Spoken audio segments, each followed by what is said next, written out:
নমস্কার বন্ধুরা, তোমরা সবাই কেমন আছো? আশা করি তোমরা সবাই ভালো আছো। আমিও খুব ভালো আছি। দেখো, চিংড়ি মাছ ভাজছি। তাহলে কী রান্না হবে আজকের কী রান্না করতে চলেছি? চিংড়ি মাছগুলো ভেজে নিচ্ছি, ভাজা ভাজা হয়ে যাক, তারপরে এতেই রান্না বসিয়ে দেবো। দেখো বন্ধুরা, চিংড়ি মাছটা ভাজা হয়ে গেছে। আজকে রান্না করব ঢ্যাঁড়স বা ভেন্ডি, যে যা বলো। এদিকে মশলা করছি। হ্যাঁ, তবে মশলাটা ঢ্যাঁড়সে দেবো না, ঢ্যাঁড়সে কোনো মশলাই দেবো না, বিনা মশলায় করব। বিনা মশলা মানে গুঁড়ো মশলা দিয়ে সামান্য করব। ঢ্যাঁড়স কাটা হয়ে গেছে, কড়া বসিয়ে দিয়েছি, তেল দিয়ে দিয়েছি। ঢ্যাঁড়সগুলোকে লাল লাল করে একটু ভেজে নিই, ভালো করে ভেজে নিই। ঢ্যাঁড়সে কিন্তু বন্ধুরা অনেক গুণ আছে, যে গুণগুলো আমি তোমাদেরকে একটু বলবো। সবজি খেতে গেলেই আমাদের প্রত্যেকের গায়ে জ্বর, কিন্তু সবজিতে যে থাকা কত ভিটামিন গুণ যে আছে, সেগুলো তো আমরা না খেলে আমরা চলবই না। প্রত্যেকটা সবজির আলাদা আলাদা গুণ আছে, যেটা আমরা খেয়ে শরীরে শক্তি পাই।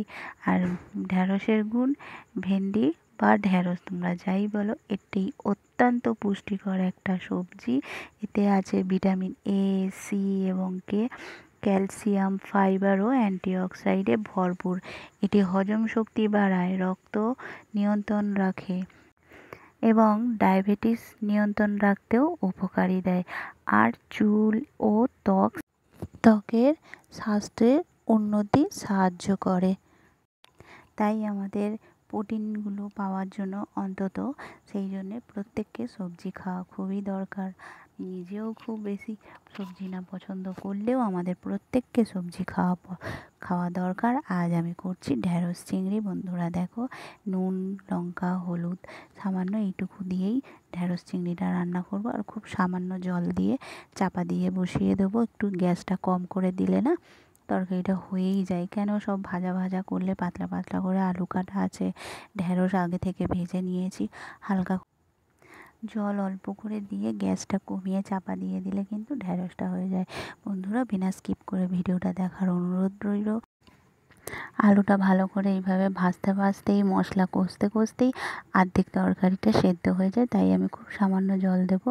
বন্ধুরা, ভিডিওটা ভালো লাগলে অবশ্যই লাইক, কমেন্ট, শেয়ার করো। আর আমার চ্যানেলটাকে সাবস্ক্রাইব করো, বেল আইকনটাকে অল করে দিও।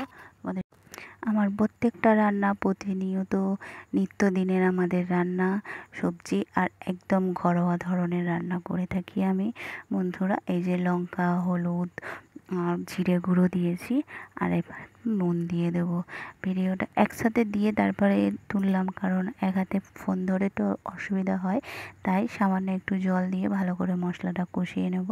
ভালো করে কষিয়ে নিয়ে বন্ধুরা তোমরা দেখতে থাকো, ভালো করে মশলাটা কষিয়ে